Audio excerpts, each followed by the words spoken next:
Okay, hello everybody. Hello. Howdy. I wanted to start with a question, and that is, who has heard of homeopathy? Have you heard of homeopathy? Aha! That's wonderful. And who knows what it means? And who knows what it means? Nobody I'm not knows. too sure. Yes.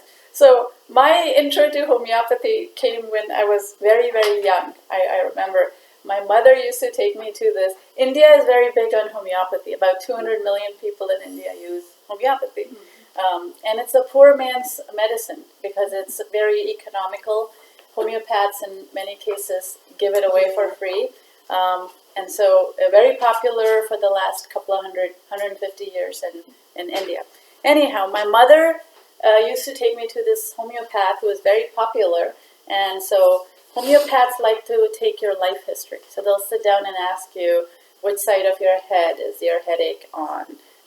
You're constipated. What do your stools look like? What does flatulence look like? Exactly how many hours do you sleep? Which of your fingers hurt? Where's the trigger finger, etc., etc. And so they take very long histories. So I have a recollection of being really, really bored and hanging out there. And then my mother would finally take me in. Then he would look at me and go through his book. So it took a long time, and I used to get very, very bored. But I never had antibiotics growing up. Never ate a Tylenol. Never had any dental disease or any kind of disease. I got all the infections, which I was cured of. So I think my mom was onto something. I got into it recently when we inherited our dogs. And I will tell you 2 case histories of our dogs and how it affected their health. So homeopathy means let like be cured by like. Let what? Let like be cured by like. Like. Yes, so like cures like. So my entire family is a family of scientists, and very skeptical, and I have a lot of doctors in my family as well who absolutely do not believe in homeopathy. And the question is it placebo? Because most things cure themselves, and homeopathy is kind of slow, and so you just give someone a sugar pill. How could it? Maybe it's placebo, or maybe it just doesn't. Your body just heals itself, which are all, in my mind, actually very good things. If it has a placebo effect, fine, that's great. So I get cured without drugs with side effects. What's with the dilutions? All homeopathic remedies are basically taking a mineral, a plant, an animal, and taking pieces of it, grinding it up, dissolving that substance in water, and then diluting the heck out of it. So you dilute it, and each time you dilute it, you sort of shake it. And people did not know what it might have meant in the olden days, but we have some clue now. So when we make semiconductors, the stuff that goes into our computers, when we make semiconductors, there are substances that we put next to our liquid crystals that when they're placed, those crystals, they create a dipole or a charge in that entire fluid and make that fluid shaped in a certain structure. Okay, so if you're taking water and you put a substance that's charged in it, the water becomes shaped in the form of a crystal with charges in it. And when you take that substance back out, that charge remains. And that is the fundamental physics of how semiconductors are made. And you can have a computer this size that can do all sorts of processing because impulses travel at such fast rates through it. So we have some inkling, but we still don't really know how or why it works, except that we have a history with homeopathy. And so I wanted to start with an actual case. This is our dog, Travis, who's very cute. And they had been very heavily vaccinated. Did you know that pets have heavy vaccinations today? They get, cats get cat vaccines, the parvo, the rabies, and they get like half a dozen vaccines practically every year or every 2 years. And these dogs got their last vaccines, I think in October, and they were very subdued for a week afterwards. And Travis here had a tumor at his vaccine site, which is called a polyoma. It's a fatty tumor. And he also had a tumor on his belly. I just showed you a picture of that. And I gave them Thuja 30C, because Thuja 30C is the homeopathic remedy that's given to children with autism who have sensory perception disorder. They have funny tingles, they have warts, they have gastrointestinal problems, they don't look you in the eye. And so I reckoned if it was vaccine damage, and I looked at the repertory, which I'll talk about next, they got better. His tumor shrank by 40%. Roxy's eyes used to run with rivers of brown gunk. Almost overnight, it seems, it shrank down to half an inch. And they're getting better by leaps and bounds. Richard, who was a non-believer, felt his belly up and said, holy cow, his tumor has shrunk. And nothing had changed in the diet we gave them or anything else. And so that is case number one. Travis, case number two. Case number two is Roxy. And I should have taken a before-after picture of her eye gunk, but I didn't know it was going to happen. So it was pretty cool. The other thing that I noticed is she was kind of spaced out. She used to get these silent seizures. She's not getting them anymore. She looks at you in the eye with intelligence, and it's like her soul has come back into her body. So that I thought was pretty cool. And then I thought, if that's the case with the dogs, why not move to Richard and myself? Yes. And so I said, think of it as placebo. Just do it and see what happens. It's $5, and no damage, no side effects. Every time you pop a Tylenol or an antacid, you're doing enormous damage to your body. And so, talk a little bit about the kinds of pills you use in your family. Pills, drugs, potions.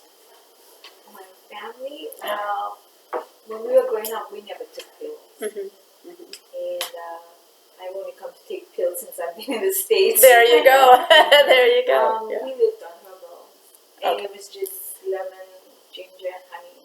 That's wonderful. Well, we never had honey in the beginning, but as time went by. And here, people take their children to pediatricians. And growing up, we never went to doctors. Our moms treated us with everything, whether it was ginger or lemon or chamomile or feverfew herbs. We have a great tradition of women treating children or families. So the remedy that I used for them was Thuja occidentalis, 30C. And if you have vaccine-damaged children, if you have children with eczema, asthma, warts, anything that comes from, drug interactions, try this. It's almost magical. And where is that available? That's available. I'll talk about the pharmacies. You can buy it in online. Typically, people buy things online, or you can get it in Whole Foods or Molly Stones or Woodlands. And what's that one? This one is called Thuja occidentalis, and the potency is 30C. And we may as well talk about how these things are named and numbered. This is the northern cedar tree. It's an extract of the northern cedar tree called Thuja, which is highly diluted. And this number stands for how diluted it is. It's diluted 30 times. And C stands for a centesimal, which is 100 times dilution. So they took one part of the actual substance, diluted it 100 times, and diluted that 30 more times. And so that's a 30C dilution. And so the question here is there a placebo effect on dogs? Dogs don't understand you're giving them a drug. Dogs don't know you're trying to cure them of something. Dogs don't even know they ate something because I put it in their food. And so in my head, which had thought that potentially there was placebo effect, that notion was shot down when I saw a remarkable improvement in the dog's health in a very short time when there were no other confounding factors. when you look at Thuja Occidentalis and homeopathy books, you have these books called repertories. So there's two things you want to remember. One is the materia medica, and one is the repertory. Materia medica is all the materials from the plant, animal, or mineral kingdom that these medicines, these remedies are made from. So those are the original materials. And the book of those materials is called the Materia Medica. And then there's a thing called the repertory, which is the effect of those materials in very diluted quantities on people. So it's a little bit like vaccines, only without the side effects. Where vaccines, you take a little bit of the disease, you inject it into yourself, and you develop immunity. Mm-hmm. But there, the process ends. There, the method ends. Because in vaccines, what you're doing is you're shutting down a part of the immune system so that your body does not react to that virus or bacterium in the way it used to before. In homeopathic medicine, you are diluting it to such an extent that there can be no side effects because very little or none of that original substance exists in that solution or in that pill. And so the side effects are completely minimized, but what you have is the essence of that substance. And that seems to work. And the reason that seems to work is your body has a sense of what that is, and it kicks the body's own immune system into action. And therein lies the way in which homeopathic medicine works. Because Hippocrates actually said that, there's two ways of doing medicine. One is if you have a headache or if you have a swelling, okay, I put a steroid on that swelling and I suppress that swelling. That's one way of curing. If I have a cancerous tumor here, I chop it off and look, mom, the tumor is gone. Therefore, I have no cancer. But homeopathic medicine says you might have lopped off the tumor, but you still have cancer. And the same place where that tumor came from, another one can come. Do you see the difference? And it makes sense. It makes sense because you're looking at the body as a whole. And what you're doing is trying to rid the whole body of that condition. You're not chopping off one thing. Dealing with the root. You're dealing with the root cause. You're dealing with the root cause. And so there was this guy by the name of Hippocrates, born 450 BC, who actually, a philosopher and a doctor and everything, who thought about this, and he said, medicine will be used to cure in two ways. One is opposites will cure, meaning if you have a headache, I give you a remedy of the opposite of a headache and I squash your headache down. And then likes cure likes, which is if I give you more of the same thing that caused your problem, you will actually get cured. And this has wended its way into German folk medicine, where the peasants knew if you eat something, a poison can be taken out with a poison. A thorn can be taken out with a thorn. And in Europe, there's a great tradition of these diluted medicines which were like curing like. But it's going to take you a while to spin your heads around and say, okay, I just got poisoned by curare, and you think it's going to cure me? Yes, it will, and it does. And so that is the concept of like curing like. And the way it was discovered was by a guy by the name of Hahnemann. Everybody heard of Hahnemann? Samuel Hahnemann was a German doctor who was brilliant. He spoke 7 languages. He graduated a doctor from Leipzig University in the early 1800s. And with flying colors, he was a physician to the king of Germany. He was that smart. And he had a number of kids, so he had a family to support.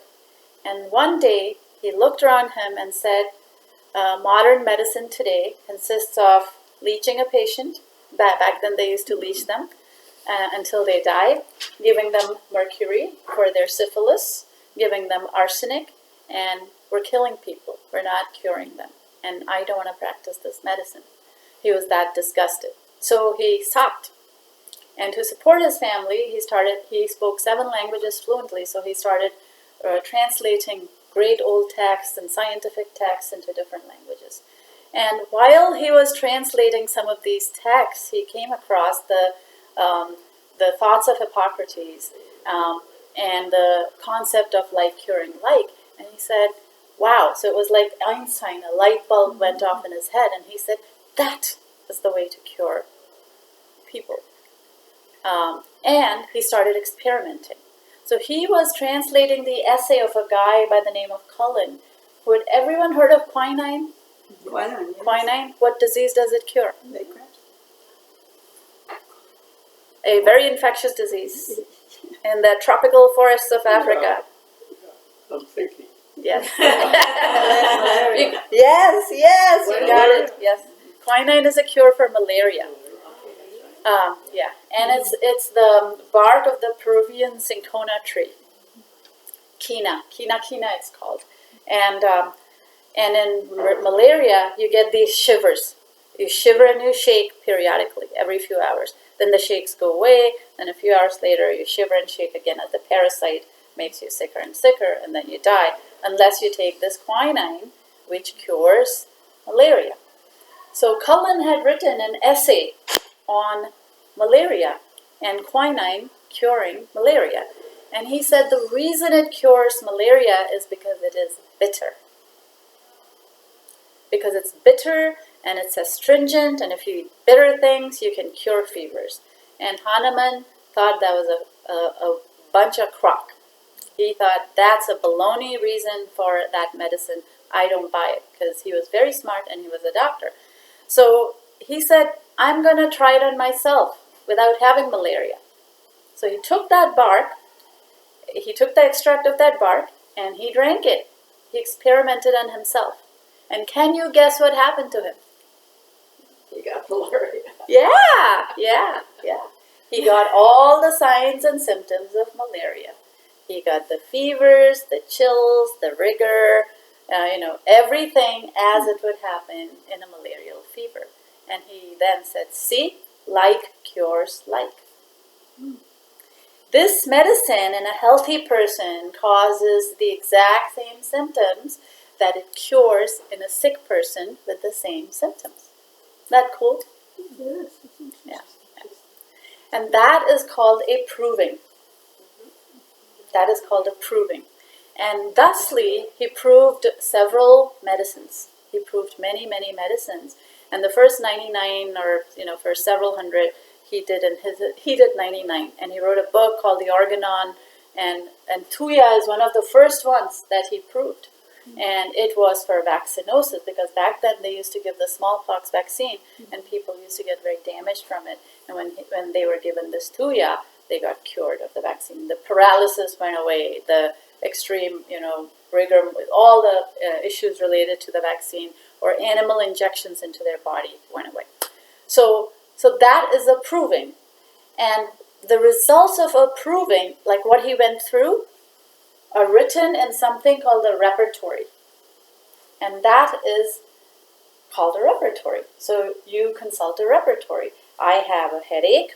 I got up last night with numb feet. I'm having diarrhea. My headache is only on the right-hand side. I vomit 3 times a week. And you look it up, and literally the remedy pops out.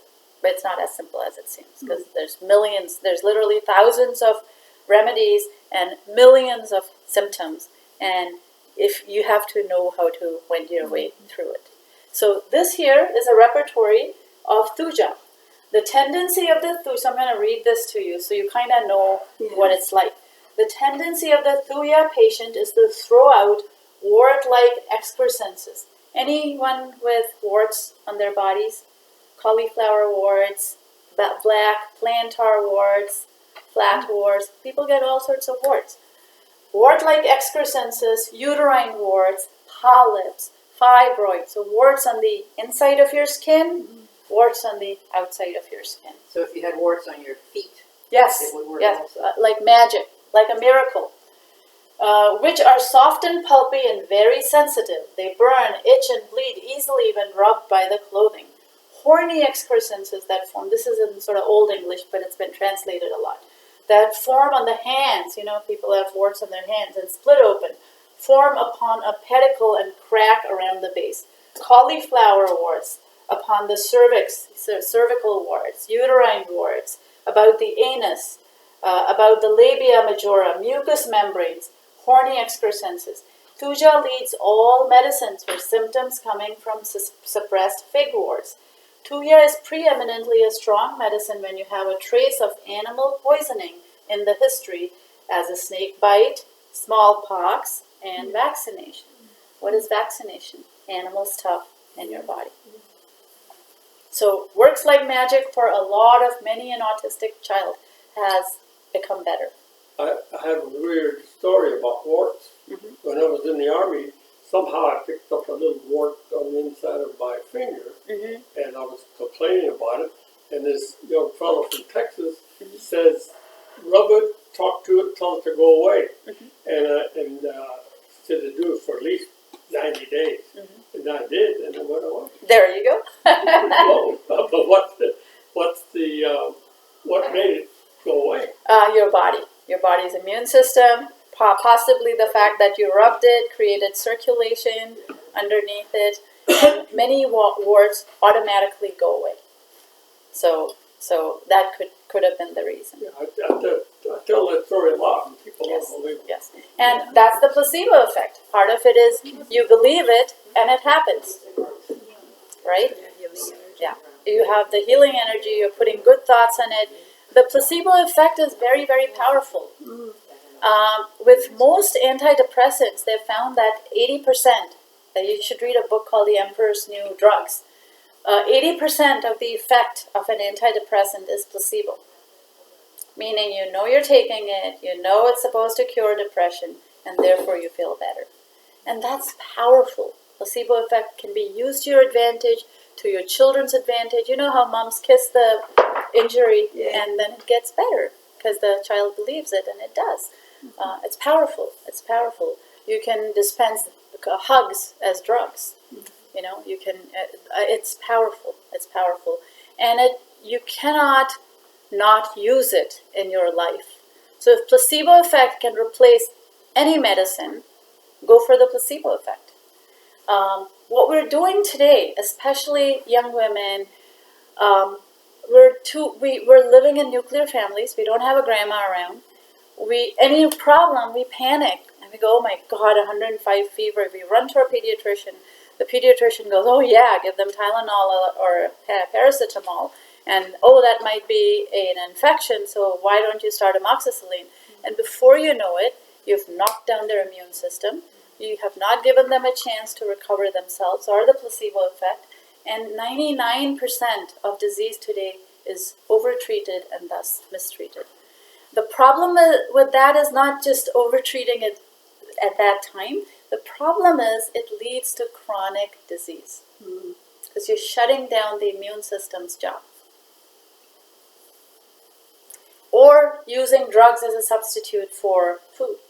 You can't. Not even homeopathic drugs. You gotta eat good food.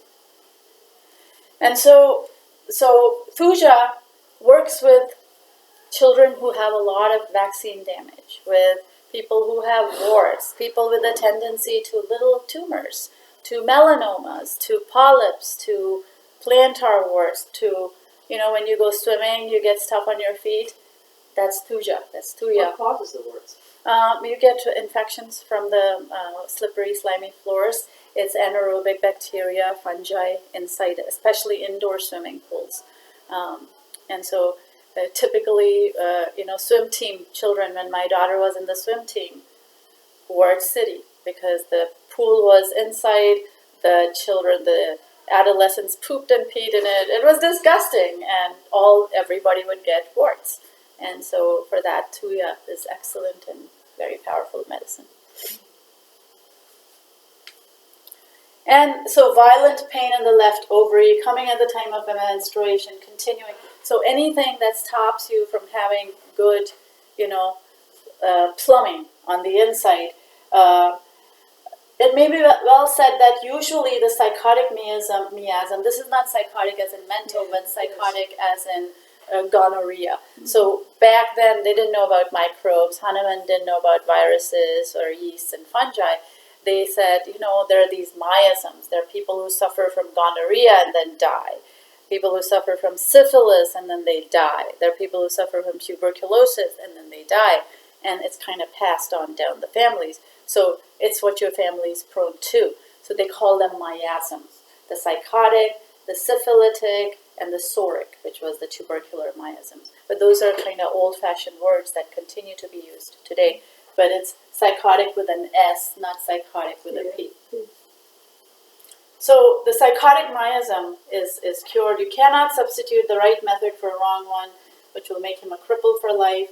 And basically what this guy says is the suppression of the disease, as usually tried, cannot be thought of by the sincere and earnest homeopath.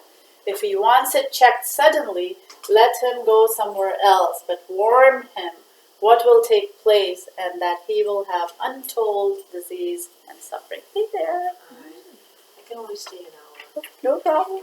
No problem. So basically, homeopathy is not suppressing disease, letting it come out, but making it so it doesn't kill you. Thank you.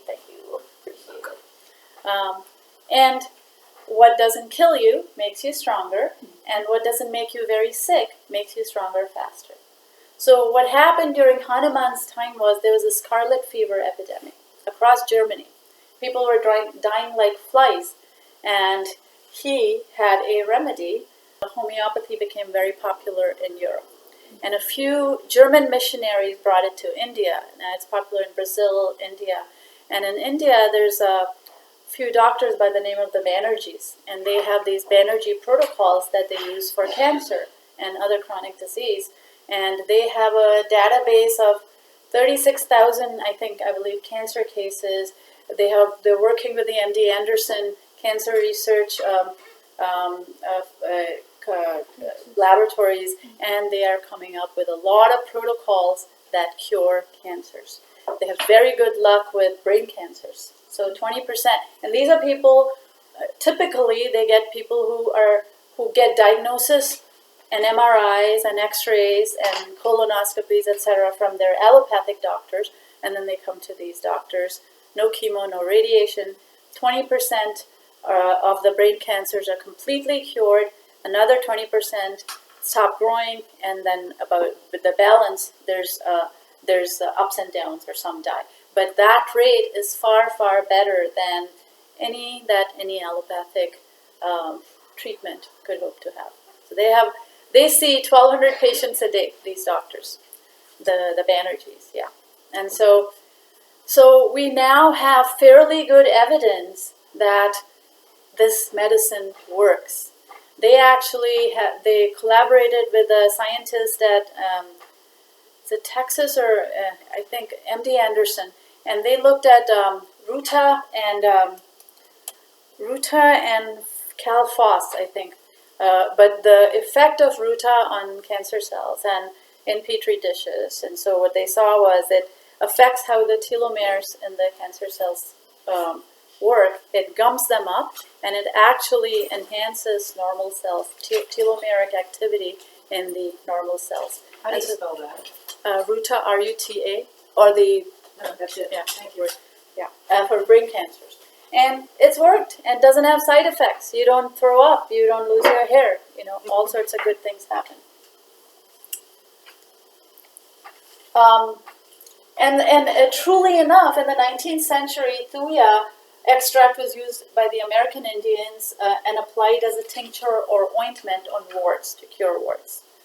So even in its gross form, it's used. So he wrote a book called The Organon of Medicine. He talked about the miasms, the sora, the psychosis, and syphilis, and he used these to describe people who had chronic conditions. There were very few chronic conditions back then, because most people had acute illness. Yeah. Now, the situation is reversed. Everyone has a chronic condition. Chronic conditions have gone from 5% of the population to 65% of the population. So we all have a combination of psoriasis, psychosis, and syphilis because of the way we live, because of antibiotics, because of painkillers, because of vaccines, because of treatments that suppress instead of heal. So that's homeopathy. And, Hippocrates said you can heal by contraries, you can heal by similars. And Hahnemann got very interested in healing by similars. The poison that causes the disease becomes the cure. And you might have heard your grandma or great-grandma talking about some of the thorn to cure a thorn. They had snake venoms that were diluted in India to cure snake poisoning, snake bite poisoning. And a lot of this was folklore and medicine passed down from the centuries that we're now using. And then there's a concept of the vital force, because no one knew about bacteria back then, and so, or the immune system for that matter, and so they called it the vital force. What is it that we both, all of us, sit in the same room, we go out, and I come down with pneumonia, or we eat the same meal, and I get severe food poisoning, and the rest of you just swan off healthy as ever. What is it about my body, my vital force, that is different? Your immune system. My immune system. And so the cure to that is not for me to take things that suppress my disease, but rather to shore up, my vital force or the immune system. Can I share a little story? Yes, please. I was doing field research. I'm an anthropologist doing field research in Mexico. And we cleared our field and there were scorpions there. One of the men got bit by the scorpion. Everybody hunted for they thought, the same scorpion. They boiled it in water. He drank the water and he was fine. Yes. And we think of it as a scorpion, you die. That's wisdom. That's wisdom. Yeah. That's that. Thank you for that story. That's very cool. Yeah. German folk medicine, same thing. You would take a poison or the miasm of something, dilute it, and heal with that. Mr. Hahnemann, or Dr. Hahnemann, was born in 1755. Just a little bio. He's such an awesome man. He was the third of 5 children, and a lot of really tumultuous things happened during his lifetime. He lived a good 80-some years. The French Revolution, Napoleonic Wars, the Industrial Revolution. So there was a lot of ferment going on. People were coming from the farms to cities and getting tuberculosis like flies because they were now living on top of each other. The sewers were in the roads next to their drinking water supply. And this was the period of enlightenment. He was super smart. Oh, he knew 10 languages, not 7. He knew mathematics, science. And the state of the medicine back then was bloodletting. Bloodletting, leeches, mercury, and arsenic. And let me point out that the state of medicine has not changed. We have different type of bloodletting. We have chemotherapeutics. We've got radiation. We've got extremely toxic drugs that are being administered that suppress your immune system, that are being administered to people in the name of, and they don't get better. As a matter of fact, they die from the side effects. Not to keep harping about our friend. 4 days after chemotherapy, one of the members of our club passed. Last year, it's very, very sad, very, very sad. So he devised this method. He said, I'm going to take that poisonous substance that causes that disease, removing or destroying the causes of the malady. So that the first method is, he talked about the 3 methods. The first method is removing or destroying the causes of the malady. That is preventive treatment, and that's true. You can't use homeopathy as a substitute for food, for butter, for good milk, for good meat. No medicine can be used to substitute for organic food that doesn't have pesticides in it, right? So that's the first. The second and the most common was contraria contraris, meaning you use the opposite of what the person has to squash that condition. And the third is, it's a very big philosophical shift, and that is, if you vomit from something, respect that your body knows exactly what it's doing. Your body knows why it is having diarrhea or fever, and it's your body's adaptive response to that bug or that toxin or the poison, and all you want to do is help it along. So puke more, or have higher fever, or make it so that the body is able to do what it needs to do better. And that is called similibus curantur, meaning let like be cured by like. There's no ill effects to allow fever to continue or get higher? Yes, but you will find that when the vital force is increased, fever does not need to get as high to cure. So if you're applying the right remedy, the person actually feels better faster. The fever does not go on for 10 days. It might shrink to 3 days. The pain does not go on for forever. It might shrink to special. Oh, I have another story for you, which is I was digging in the garden and I had a wheelbarrow full of dirt, and the wheelbarrows full of dirt are pretty heavy, and it tipped on my calf. I think it was about 4 months ago, 3 or 4 months ago. And I had a black and blue mark like that on the back of my calf, all around. I howled. I lay down on the lawn, and it was unbearable pain. I went in and ate 2 arnica, Montana, and literally within 5 minutes, and I couldn't walk. Within 5 minutes, the pain subsided. My bruise never, became worse. It healed up very fast, and then I took the dogs out for a walk on my beat up leg. Do you know the dosage you took? Because I never had that much luck with it. Yes, I took just two arnica 30 seeds. Yeah.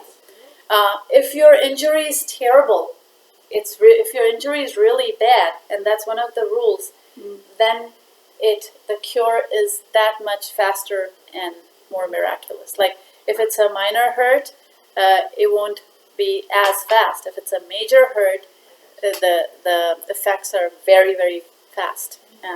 That's one of the rules of homeopathy. So, similibus curantur. In order to cure the disease, we must seek medicines. We are seeking medicines that are exciting similar symptoms. You see what we're doing? If you got cancer from something, you're seeking a medicine that will excite the same symptoms that your body is showing to cure that cancer. So when you take homeopathic medicines for cancer, let me start with allopathic medicines for cancer. What you're doing is you're suppressing the immune system with chemotherapy, radiation, surgery, whatever. You're suppressing the immune system. With homeopathy, you're actually doing the opposite. You're telling the body to do more of what it's doing. And so frequently, what homeopathy is doing is it's like raising your body from the dead. Your body is wiped out from, its immune system's wiped out from the immunosuppressive drugs, and homeopathy is pulling it back to life and saying, you do what you need to, because you have supreme, God gave you, your nature gave you supreme intelligence, and you know what to do, and this will support you in healing. It's a vital force. And this is to say that, we can talk about homeopathy or anything until the cows come home, but it's not a replacement for food. Homeopathy, drugs, vitamins, supplements are not a replacement for butter, this, that, and the other. Everybody, please join the butter run. If you need butter, get good salmon, good liver from your local farmers. Food prevents illness. Food is your first line of defense. Bad food Yes, causes illness. bad foods equal illness. And so this is something that I feel really, really annoyed and bad about, that we are going into third world countries. We're airdropping processed foods or GMO foods at them, and we're giving these people vaccines. Can you imagine what would happen to a malnourished person if you gave them a vaccine containing 250 micrograms of aluminum? They would die, and they do. People that are given the DPT vaccine in Africa have a 10 times higher mortality rate from all other causes because their bodies are wrecked. Now their immune system cannot defend themselves against any We real also disease. supply them with pesticides that are illegal here. Yeah, exactly. That's how we Yes. get rid of it. Yes. Again, through aid. And while we're doing that in the third world, let's not forget our world. Women, infants and children. All the poverty programs where food stamps, etc. are given out, what are they serving? They're serving processed plastic cheeses. The cheeses that you can hold on a stove and they burn like plastic. We're giving them Wonder Bread. We're giving them jams and jellies and not nourishing foods. Hey, I have to give you a hug. I have a thing between me and, but I must give you a hug. Oh, I'm proud to. Hello. So good to see you. Margaret, good to see you. Welcome. Good to see you. She made it. So while these children might look plump to you, they're actually unhealthy because they're being given really, really bad foods. And so food is the first line of defense. Never forget. If you cook from scratch, which all of you do, you're awesome. Even if you throw a salad together. Child poverty rate in the U.S., 1/3 of the country. 1/3 of the country in the U.S. is poverty or below. Don't have enough foods. We're giving them vaccines, antibiotics, drugs, but we're not giving them good food. So in homeopathy, you would say no to all these things. You would say no to painkillers, antibiotics, steroids, drugs, and vaccines, and you would focus on improving your vital force. This is Mr. Banerjee, Dr. Banerjee, Pradeep Banerjee. He passed away recently at the age of 85 or 86, just last month or so. And he's showing brain cancer that completely resolved with the Banerjee protocols. Ruta and Calphos. I'll go through them. I'll go through all the remedies towards the end as well. Yeah. And remarkable success. Does he have a hospital or is someone continuing his work? His son is continuing his work. They have been doing this for the last 150 years, the Banerjees. His great-grandfather was Vidyasagar, and he was a great social reformer. And he learned about Hahnemann in the 1800s, and because he studied. And he said, there's something to this. And so he was a hobbyist homeopath. He encouraged his children to go learn homeopathy. And so all of these are MDs, proper MDs, who are now homeopaths and practicing in India for the last several generations. And what they've done is they've collected data. They have a research institute, and they collaborate with universities in the U.S. to come up with protocols. So Banerjees are awesome. They have Banerjee protocols for everything from cancer to autism to multiple sclerosis to Parkinson's, with very, very You know good. where they are in India? In Calcutta. Where? Calcutta.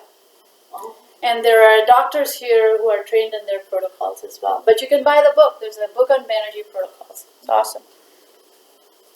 And so what he did was the proving. Everyone know what proving was. You missed it, but you can watch it later. So the proving is when you take the drug, prove it on yourself when you don't have any sickness, and you jot down the symptoms into a thing called a repertory, and you jot down the name of that substance into a book called the Materia Medica. So those are the two things. So guys, you have been coming to this Health and Nutrition Club for the last almost 5 years now, which means you're super smart, number one. You're very curious, number two. You're very knowledgeable, number three. And you can educate yourself and treat yourself and your families with this. So you're saying try it when you aren't having any symptoms. Mm-hmm. You try something and then you don't try it. Oh. It's been tried for you by okay. other people. Misunderstood. Yeah, That's what I was- you just read about it in the Gotcha. repertory, Gotcha. and then you find the right remedy and you eat it. Yeah. So the proving has been done over the centuries, over the last Can couple I of do that for my celiac? Would they- Yes, absolutely, absolutely. There's some terrific, and I'll get back to And you. where would we look for that? With the homeopaths, classical homeopaths, but a lot of it you can figure out yourself. Okay. And that's why I wanted to bring it to us, because all of you are really, really bright, and you know how to go about the business of health, you know. You can figure things out for yourself. And we'll start with a few key ones. Okay, so the laws of homeopathy. And you won't remember all of it today, but please, if you keep reading it, it'll come to you. Similia similibus curantur, let like cure like. Law number 1, you use the same thing to cure the same thing. Same thing to cure the same thing. Homeopathy treats the whole body. It does not treat the disease. And what that means is, if I have multiple sclerosis, and if you have multiple sclerosis, and you have multiple sclerosis, we all have different remedies. Multiple sclerosis does not just get caused by this one thing. Based upon our constitution, based upon our body, each of us might well be given a very different remedy that works for us. So it's treating the body, not the disease. It doesn't matter what the name of the disease is. It's the cluster of symptoms in your body, your specific constitution that it's treating. Homeopathy is not like supplements or antibiotics. Remember how in antibiotics you have to take a course for 10 days or you're toast? No. In homeopathy, you take the minimum dose you can get away with, and as soon as you start seeing improvement, you back off. You let the body. So the goal is to let your body cure. So the minimum dose is the rule. It's not a prophylactic. Homeopathy is not a prophylactic. You eat it when you're sick, when you're feeling symptoms. And when you feel symptoms and they start to get better, you stop. Like if Travis's tumor started shrinking, so now I have tapered off. And if I see it coming back up, I'll give him a little bit more. But you observe. And one of the big things in homeopathy is just observing. Look at yourself in the mirror. Observe. Jot it down. The other thing is we all have terrible memories. You're never going to remember your level of pain. So just write it down. If you have children, all of you have children, just take pieces of paper, date, the person's name, create a folder for each child, a pink, blue, and white folder for each person in your family, and take a piece of paper, write down what happened, what remedy you gave, what the symptoms were, when they started to get resolved, and just toss it in the in the folder. And you do this lifelong. You do this all your life, and then you have a record, and you can go back to it. Because for each child, you will find that certain things work better. And now you know. And now you know. So the minimum dose cure takes place from the top of the body to the bottom. Homeopathy, the belief is the most important thing is around here, then the internal organs, and then the external. So once you start healing where you have the most critical organs, your brain, your heart, etc. And every time you heal from the inside. So if you're crazy, so I say I'm a crazy person and I get better, I might get a skin eruption as I get cured of my craziness. So as my critical organs heal, I might see a reaction on the more extremities. Is that getting it out of the body? Getting it out of the body. So you see that the cure takes place from the top of the body to the bottom, from the inside to out. So frequently, if you have internal diseases of the alimentary canal, as they heal, as your gut heals, say, you might break out into eruptions. Don't panic. It takes place from the most important organs to the least important. And why do you feel that might be the case? That's in the what? From the most important organs to the least important Because the organs. most important will support the others. Yes. Because your body is smart, Your body is your body is not stupid. Your body is not going to fix your nail if your heart is in danger, And so what you're doing is you're encouraging that function in your body, and that's exactly what happens. Cures take place in reverse order to the onset of the symptom, and that makes sense too. So when illness comes knocking on your door, you did not get, cancer or Parkinson's in one day. In the beginning, subtle things happen, certain things happen. You might have had a stumble or a fall or some little thing happen, and then it got worse, and then it got worse. So it reverses in the same order. Okay. If you have a problem with your pancreas, just making that up, is there homeopathy for that? Absolutely. In fact, For pancreatitis, there is amazing remedies that do not exist in allopathic Yeah. treatments. Immunosuppressive and such just don't work. They just don't work. And they stay. Homeopathic cures stay. So let me give you an example of urinary tract infections. How many women get urinary tract infections when they're young and active? And what happens? What happens? You eat an antibacterial or an antifungal if it's a yeast infection, and the next time it happens, it comes back faster and with greater vengeance. And then the next time it happens even earlier with more vengeance, and pretty soon it turns into cystitis, which is you have bladder pain, and the doctors say there's no infection, just eat painkillers or anti-anxiety meds. Whereas homeopathy lets that initial disease run its course while it strengthens it. And then the next time you get less and less and less, then you don't get it. So it's the opposite way of thinking about disease. Really, it's the opposite way of thinking about disease. Which makes sense to me, at any rate. Long-standing complaints will take longer to cure than recent ones. So Travi's tumor has shrunk only by 40%. It did not cure 100% because it's been there for a long, long time. I think at least 3 or 4 years he's had it. So long-standing complaints take longer to cure than recent ones. Be patient and monitor symptoms for improvement. Small stimuli encourage living systems. Medium stimuli impede them, and strong stimuli stop or destroy. This is really, really important, especially with modern medicine, where we think more is better. You know, our bias is to say, if one pill is good, then 10 pills must be better. But that's not true. In fact, the opposite is true. If you give a little time, and you'll see that with teenagers, you know, you give them overt instructions, and they'll say, no, I'm going to go and do the opposite of what you're saying. You give them medium instructions, they might dilly-dally and complain and say they hate you and then do it anyway. You give them minimal nudges and they think it's their idea, right? And they run with it. And your body is not that different. Your body is not that different. So the body has to be ready to take the step, and it's with very minor stimuli. And we've seen that in low-dose naltrexone. There's a modern-day drug called low-dose naltrexone, which was used by doctors to cure heroin addicts of heroin addiction. And someone accidentally was taking some very small doses of that, and they got cured of cancer. These were prostitutes that were getting, for heroin addiction, large doses of low-dose naltrexone.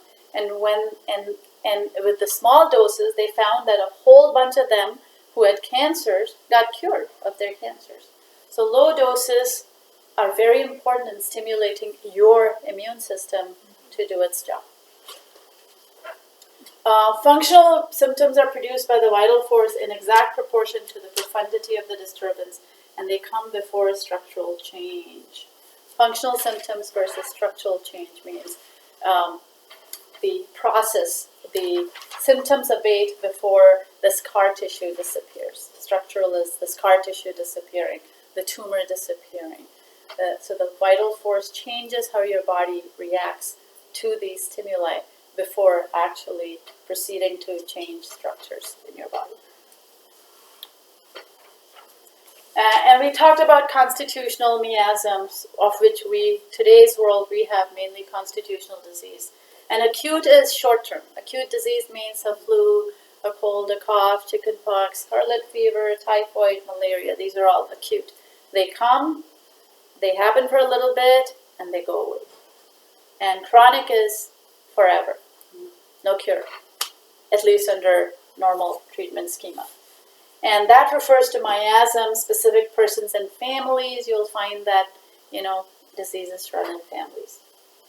And it starts with acute disease, which leads to longer-term chronic disease. Somewhere during an acute disease, it got suppressed, and you got a longer-term chronic disease.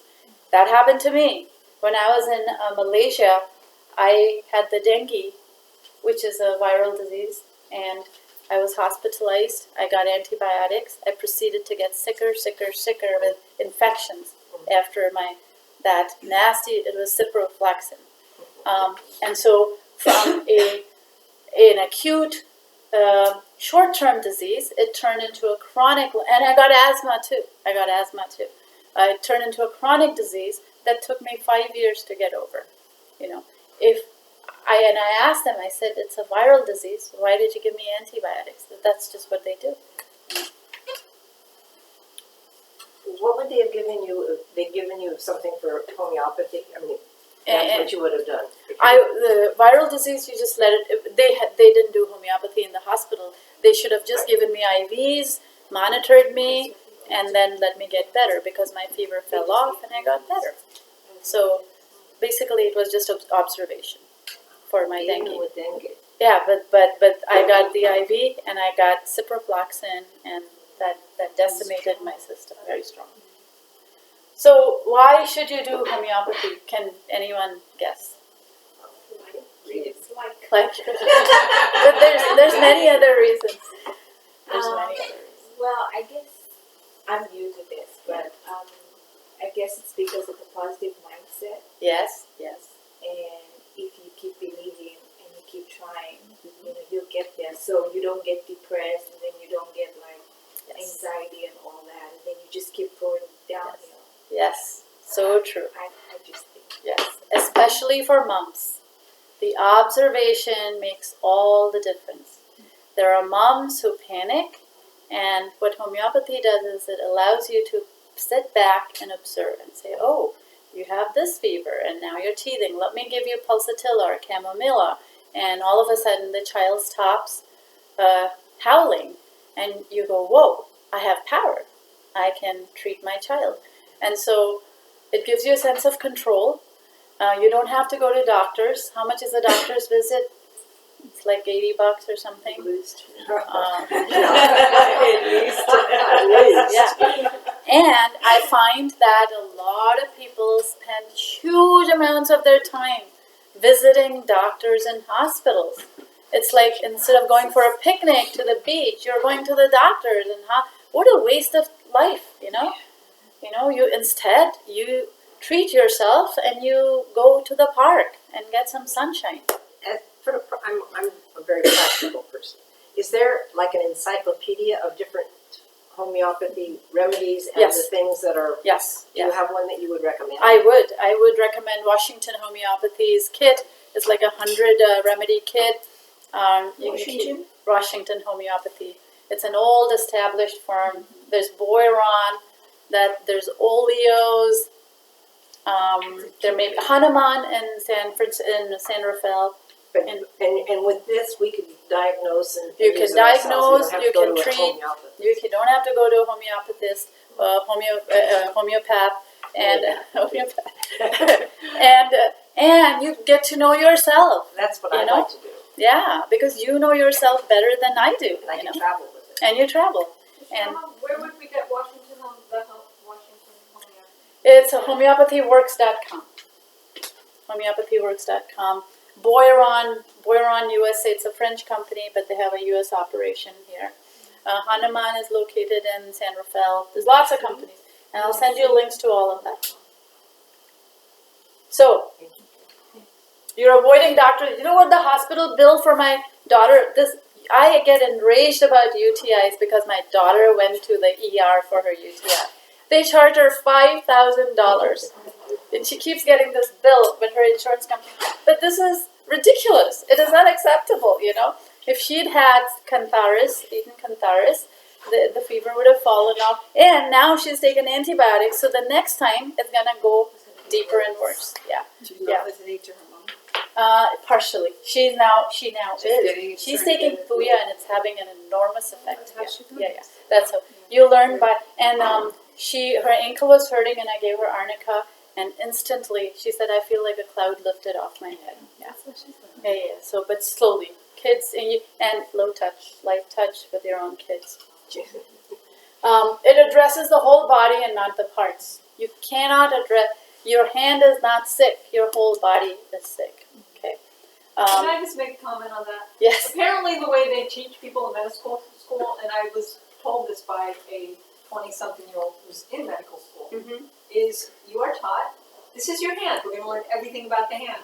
This is your arm, now we're gonna learn everything about the arm. You don't learn the skeletal system as a system. Yeah. You learn, everything is taught in terms of parts, not as wholes or systems. It's astonishing. Yeah, and maybe it didn't start out that way, but it's gotten that way, That's the way it and is so And it's a specialization It teaches Yeah. the test. Yeah. Apparently it teaches directly to the test. yeah. And one of the worst ill effects of that is your mouth. You know, when dentists look at your mouth, dentists think it's like a keyboard, and you can put in steel and copper and wood and porcelain, whatever they like, and it will have no consequences on the rest of your body. Because that is the problem of the cardio. If you get a heart attack from a root canal, that's a cardiologist problem, not your problem. And so we have a system that really addresses parts of the body, but you have an interest in your whole body. So it's up to all of us to say, you know, you're treating me. You're not treating my headache or my cancer or my whatever. It's very easy to administer. In Europe, I'm astounded by the cost here, by the way. Do you know what a remedy costs in Whole Foods here? $6 to $9. In Europe, it's $2. I don't know why. So I would suggest. Oh yeah, Because they can get away with it. they can get away with it. Yeah, because It's about the money. Yeah, but you can buy kits. You can buy 10 remedies that you need in bulk, and it's like a couple of bucks. It's not going to break your bank, and it is there with you forever. They last for decades. It does last, it Yes. doesn't have a. No, they have the Banerjees have remedies from 200 years ago that they still use. I mean, they work. They work. So it's very easy to administer. It's economical. It's gentle, and it has no side effects. Now, what if you have, like one of my children has taken antibiotics and they have this problem? Could they also take a remedy? What would happen if they did that? Nothing bad would happen. Absolutely, people who and they do. Which one of us has not taken antibiotics? So, of course, we've all taken antibiotics, and the remedies work to make your body sensitive to that disease as opposed to desensitizing you. And they have pretty good results.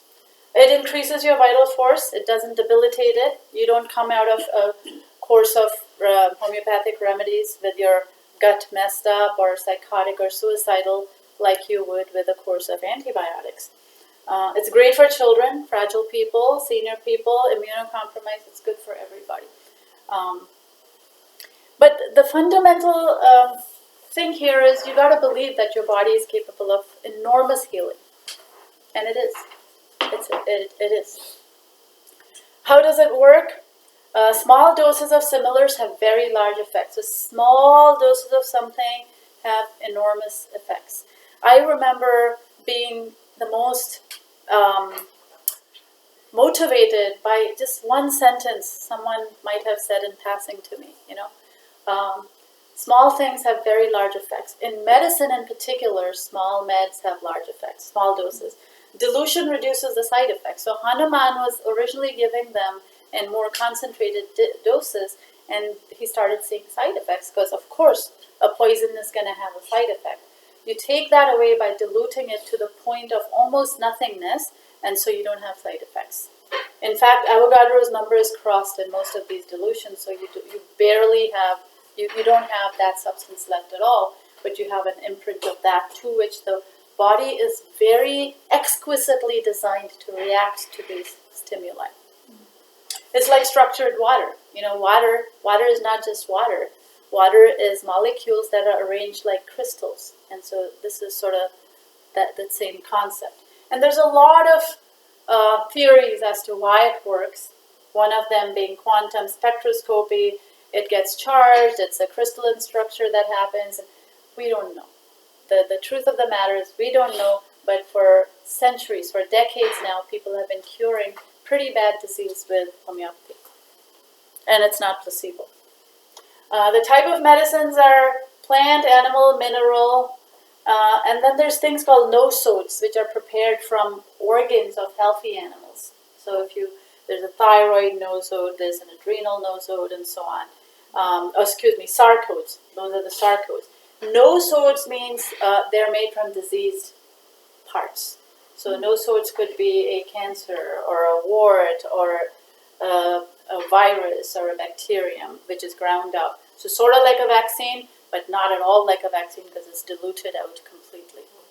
But mainly it's plant, animal, and mineral prescriptions. But Sushma, how are they able to keep their efficiency without going bad like other drugs have to have additives? Yes, to keep yes. them Because alive? it is tinctured in water, distilled water, or solvents like alcohol. So one of these two solvents, they're sealed and they're very, very diluted, and so they keep. And then they take a drop of that and pour it into these sugar pills, and they're virtually indestructible. Indestructible and almost no impurities. They have lactose and glucose. You can send this material to us. Yes.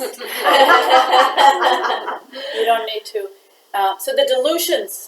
And what they do is, the method is and I'll show you the method in a picture, but it's decimal dilutions, centesimal dilutions, millesimal is 1 to 1,000, decimal is 1 to 10. So if you see X is decimal, 1 to 10 dilution. A C is 1 to 100 dilution. M is 1 to 1,000 dilution. 50M is 1 to 50,000 dilution. And in the US, you typically see 6x, 12x, that's 6 times 10, 6 10 times, 12 10 times, 30 10 times, and then 30C and 200C, which is 30 100 times and 200 100 times. And do we make them that ourselves? If we have Yes. one of these kits, then we No, they come made to you. You just have to use them. Yeah, they make them for you. You So don't I have have to do two questions. Yes. So going back to the last slide, I've seen, I think, the 6x and maybe the 30C or maybe the 30x. I'm not The sure. 30C is the most common in America. So the 30 would be less potent, which would be, or more diluted, which would actually be More better. potent. More diluted. Yes, more potent. So I mean, it would be more diluted and thus more potent. Yeah. It's So we contrary. actually should get Okay. the 30 over the 6. Well, if you want more potent, you want the minimum dose that you can get away with. Yeah. But in general, in the U.S., you find 30C. That's the most common. But you can try with children. You can do lower potencies. With an acute disease or a chronic disease, you can do higher potencies. But they're actually more diluted. But you took 2 of the arnica for your leg. I took 2 arnica 30C. 30. Yeah. 30C. Why didn't you just take 1? I could have taken 1 too. I just remember taking. You just 2. had a bad one. I reached for the bottle and I thought, oh. It was miraculous, instantaneous. Like in 3 minutes, the pain just went away.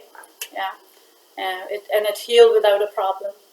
And then I had another just curiosity question. The kingdoms, it didn't include mushrooms. It They does. do So mushrooms? mushrooms they do. Because They they're not do. animal or vegetable. They would be mushrooms would be more plant. Yeah, but they're actually a separate kingdom. They're a separate kingdom. That's why I Yeah, asked. yeah. But they would fall under plant, not animal. Yeah. Yes. And thuya is a plant. Laches is a snake, ground up snake. That's for menopausal menstrual problems and menopause. It's great. Ferrum metallicum is a mineral, so iron. When would you take the ferrum metallica? if you had anemia, you know that in anemia, if you take iron, it has deleterious effects on your body.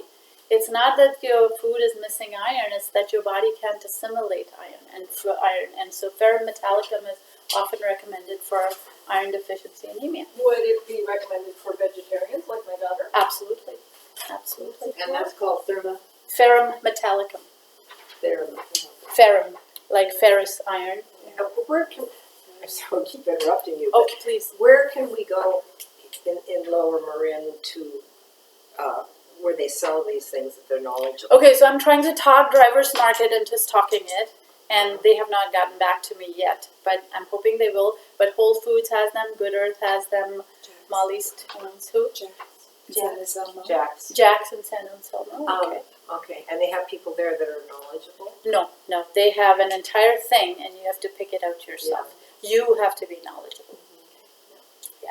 They might be. They might tell you, but. They might tell you, but it says so for We have to various learn to rely on symptoms. Yeah. ourselves. And you know, if you wing it a little in the beginning, it's not going to kill you. There's no side effects, you know. So it'll say sore throat this, menopausal symptoms that, and the other. You know, aconite. If you have a sudden trauma or shock within the first 24 hours, you eat aconitum, 30C.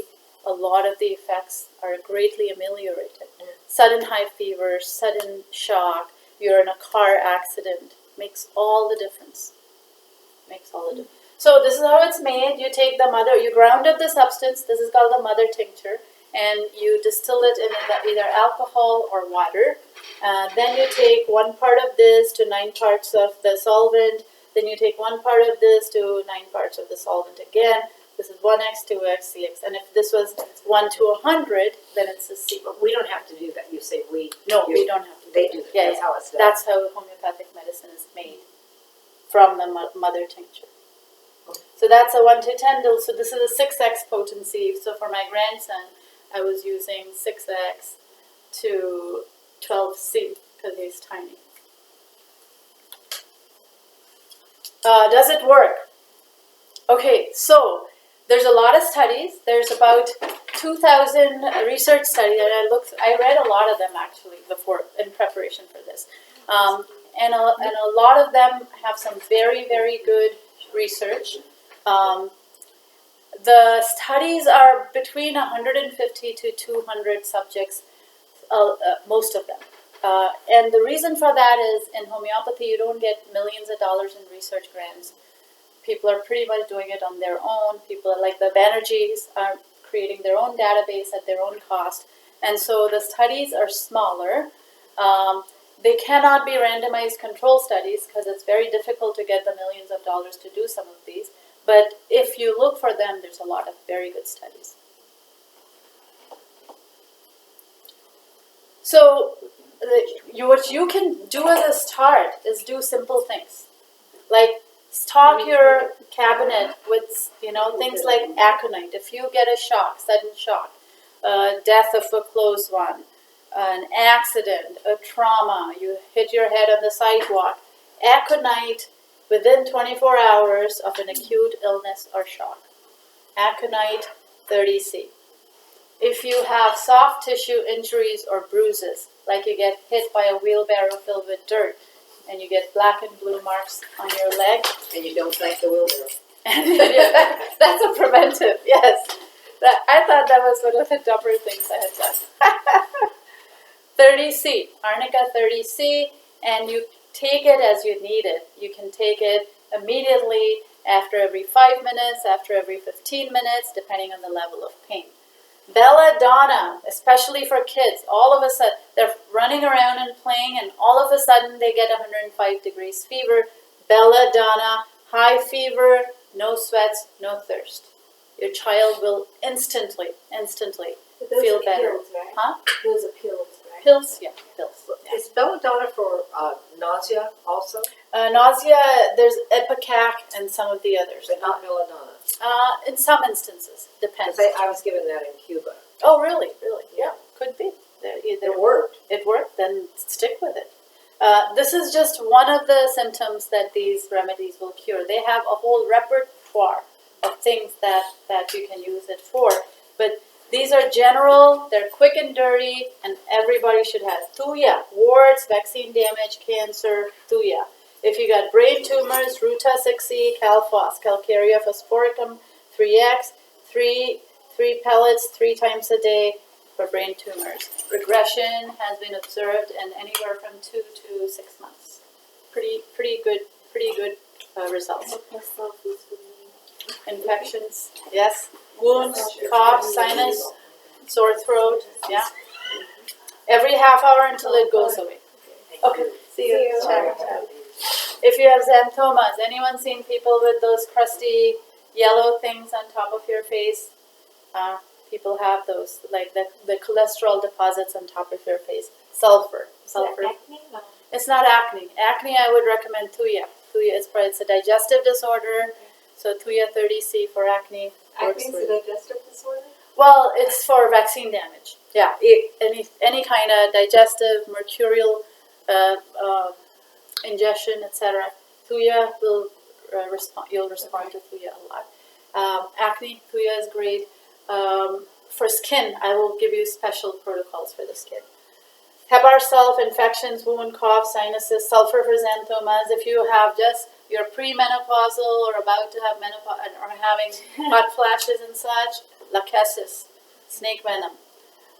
If you have canker sores, in your mouth, sinuses, bedwetting, coughs, colds, you salivate a lot, more and smelly. Your breath smells. There's smell coming, odors coming from your body.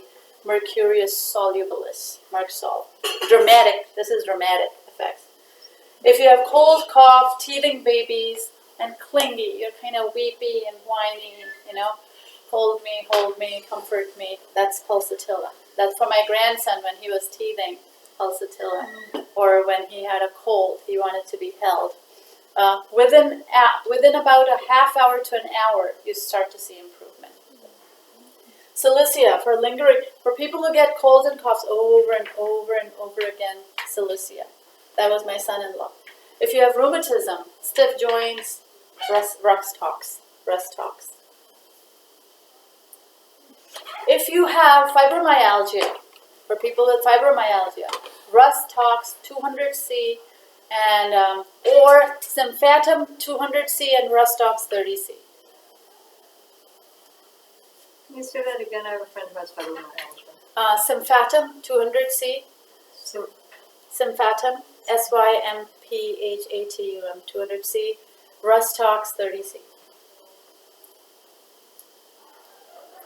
Depending on the intensity, twice or thrice a day until they start to feel better. They should see results in a week or two. If you have urinary tract infections, Cantharis 30 to 200C, depending on the intensity. If you have cramping, overused hands, pain, stiffness, worsen the cold, add Rust Tox 30C to it, to the Symphatum 200C. And also consider alternating with Arnica 200. If you have a slow teething baby, Calcarea carbonicum, 12 to 30C. So for carpal tunnel syndrome, stiff, overused hands, try Ruta. Ruta is great for carpal tunnel. Mosquito bites, any bites, biting pains, staphysagria. If you have lacerated wounds, hypericum. Hypericum is great for lacerated wounds. If you have, if something penetrates your skin, like you get thorn or nails, ledum. If you have ticks and fleas, sorinum. That's a nosode. Nosode it's made from ticks and fleas. If your dog freaks out in a thunderstorm, it really works. Borax 6C. If you're sensitive to noise, or a metallicum, also great for heavy depression where you don't feel like waking up or you feel like dying, or a metallicum. Lacerations, hypericum. If you have poison ivy, anacardium, and it really helps because there are people I don't react to poison ivy that much, but Richard does, and if he gets poison oak. Oh, excuse me, poison oak. Yeah. Poison oak. Yeah. He reacts heavily to it, and it'll not only be local; it'll spread everywhere. So for such people, anacardium is magical. You should always have it on hand for people who are susceptible to poison oak. But why does that happen? Like some get it, some don't. But that's I never the- had it in my life. You did not, or you did? Never. When I Me was a neither. kid, I didn't want to go to school. I used to go like nothing. Me too. I never. It's got a compound called uroshiol, and some people are very allergic to it, and some people are not. I used to run barefoot in Boston, and poison ivy. We were surrounded by poison ivy. No effect. But my companion, who was very allergic, would just wear socks up to here. And, my fellow runner. Chamomilla for unbearable teething pain. Pulsatilla, colds, coughs, teething. Clingy, weepy babies. what do you mean by the big picture on that one? So the big picture refers to the whole body. You are always prescribing on the big picture. But the ones that I told you, all of these were little pictures. These are all little pictures. But they're part of a bigger picture. And you start with the little picture, but you get to the big picture eventually, because you'll find out that for one child, one remedy works better than the other, and for the other child, it's a different remedy. And if you keep these lifelong, how old are your children right now?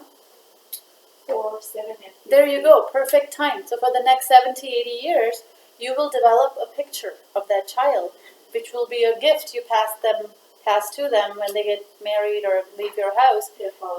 There you go. And then they know what works for them and what doesn't. And they will have an arsenal.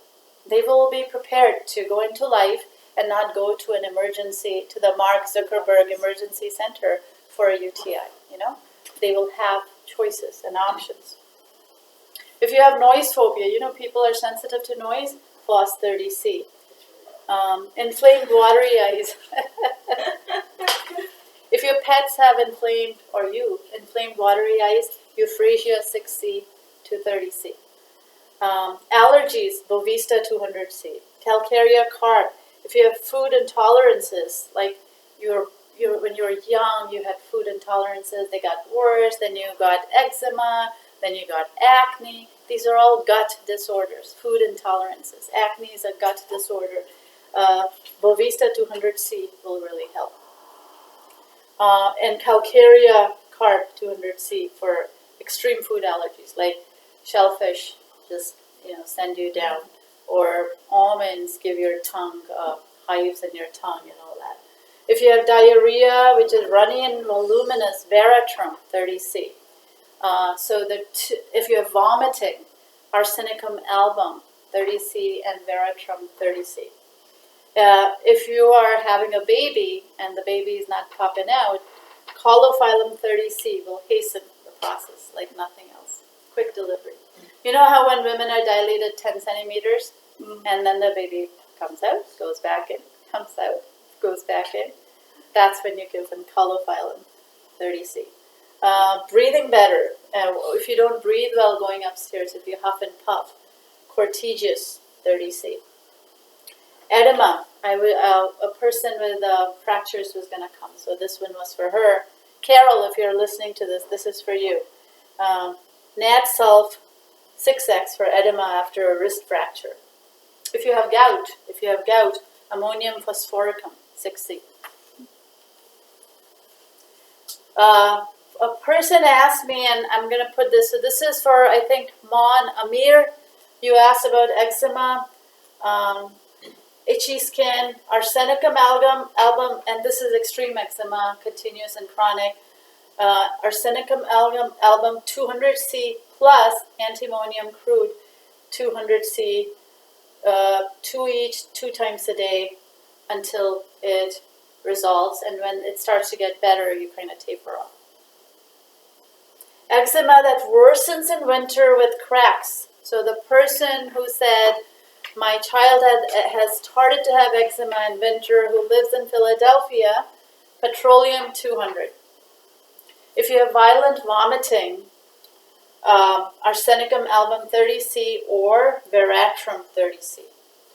So I would just look at my family, okay, write down all their common ailments and get the remedies for those, for whatever it is, $5-6 a piece, and have a kit. And have one for emergencies, an aconitum, an arnica, a hypericum, and then you have everything that you need for minor things.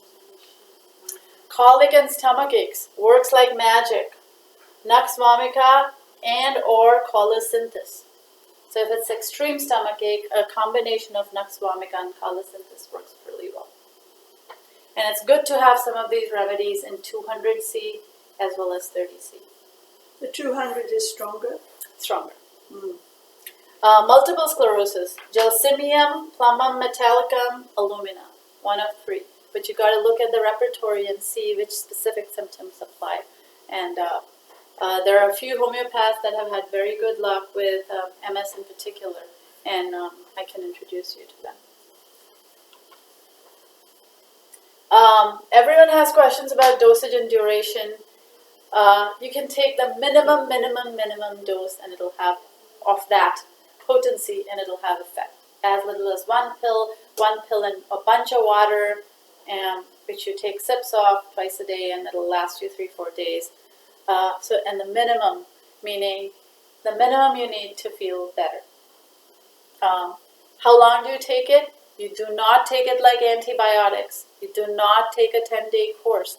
As soon as you start feeling better, you either taper it or you stop it. If you feel you're getting worse, you start to take it again. For chronic conditions, you got to take it longer, like for a couple of months to 6 months. Cancers, you might, for brain cancers in particular, up to 2 years. But good results. So until you feel better. So can you repeat that? You recommend putting it in a container of water and To make a pill go longer. So if you need to dose up for this whole week, you can literally put a pill in water, succuss it, go shake it like this, go bang, take a gulp. If you're eating it twice a day, take 2 gulps per day, and it'll last. And it's nicely made in distilled water for a week. I would say it would When you last. say bag, you mean crush the pill? No, I mean dissolve it. Or just Yeah, dissolve it with a spoon and distilled water. Keep it in that, and then take swigs. Take swigs twice a day, and the number of swigs you take is the dosage. So you take it twice a day for 2 doses.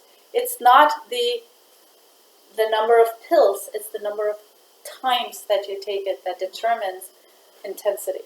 So you take it twice, it's more intense. If you take it fewer times, it's less intense. So it's not a supplement or an antibiotic. The goal here is to let your body do the healing. And you're going to be doing a lot of reading or asking people. So I would recommend study groups, email people to see what they're doing. And that's how moms operate. That's how a lot of people operate. And what happens is if something works so people do this by trial and error. And say a whole bunch of people have cancer, and this particular protocol has really worked well for one person. Everyone sort of copies it because they belong to the same generation, they were exposed to the same environmental problems, and it works. But you got to read, you got to observe, and then you apply it to yourself and your family. It sometimes will not work. If I don't have an injury and I take arnica, it's not going to work. It's no use. If it's the wrong medicine, wrong remedy for the wrong disease, it's not going to work. How do I know it doesn't work? Usually by 4 doses, you will know how you feel.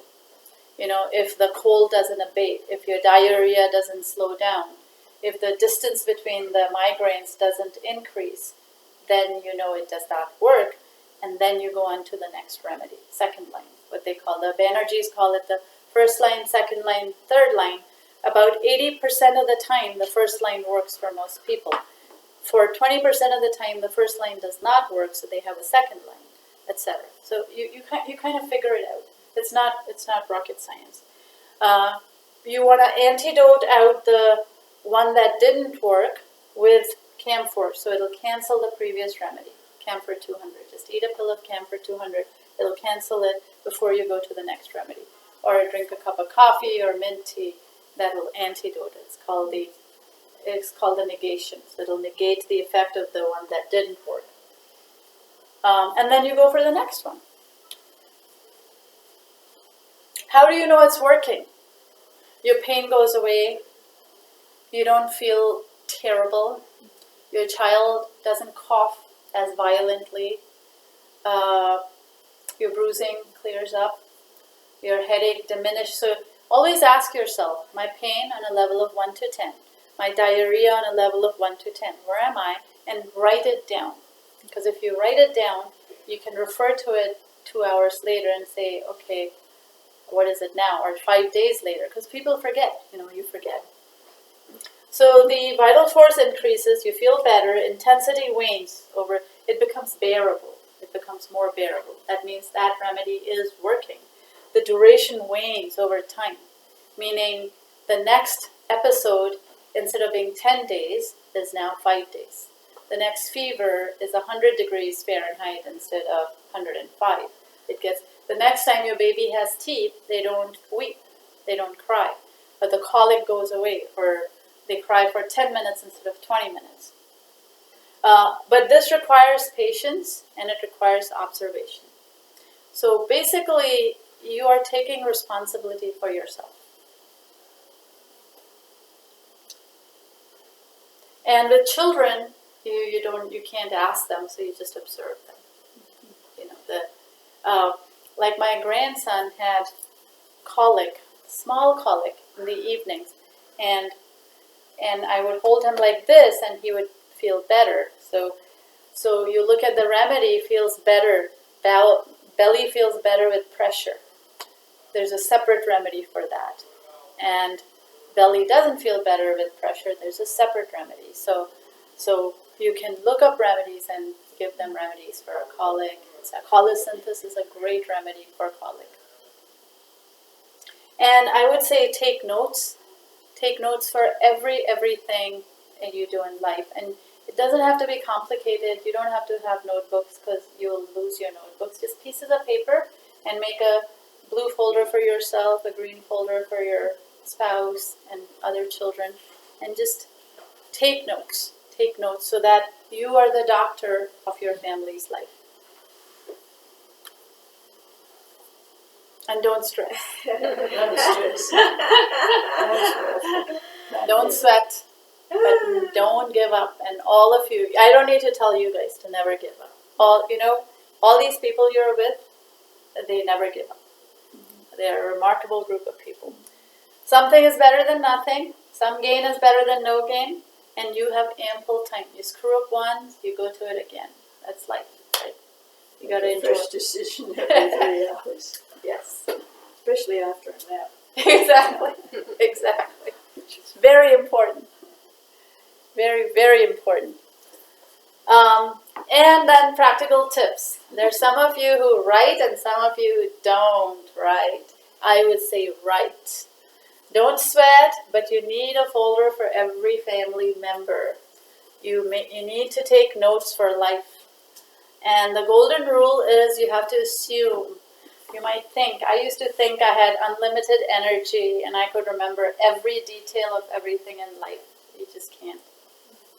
As you grow older, you recognize how much you forget. So write it down on a piece of paper. It can be on a napkin. Just the date, the name of the person, what you gave them, pain level or symptoms, and so that when you next it's time to take the remedy, you know whether to increase it or decrease it.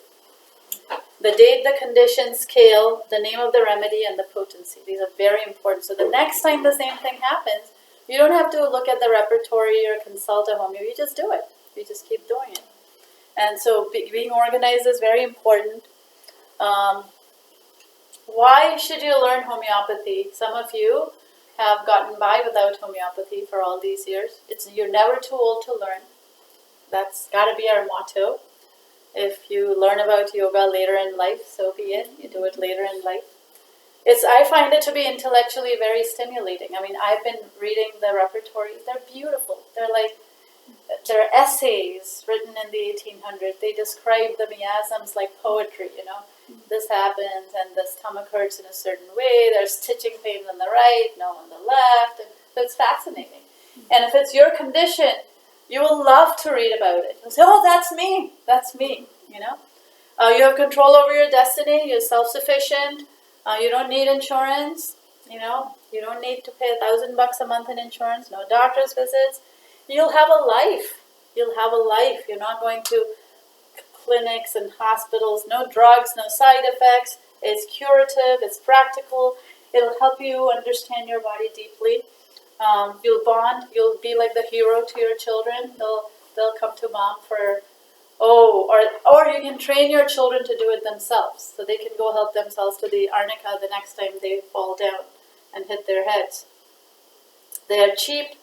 They're quick remedies for acute conditions, and they will prevent chronic. The minute you suppress an acute condition, you get into the problem of chronic conditions. And this will keep the chronic conditions from happening. It's gentle but powerful medicine. And so I would highly recommend study groups. You know, we can form a study group, we can form a circle, form it with your church, your synagogue, your, you know, neighbors, you know, your parent teachers groups. Form a study group of like-minded people with like-minded conditions, maybe even, and it's great. We can do 15 minutes of homeopathy every time we meet if people are interested.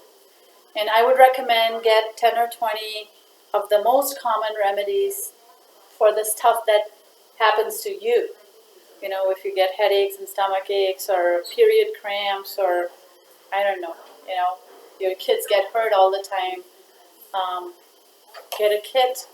We get kits. The one I have is Washington Homeopathy, and I'm going to shut that. So thank you very much.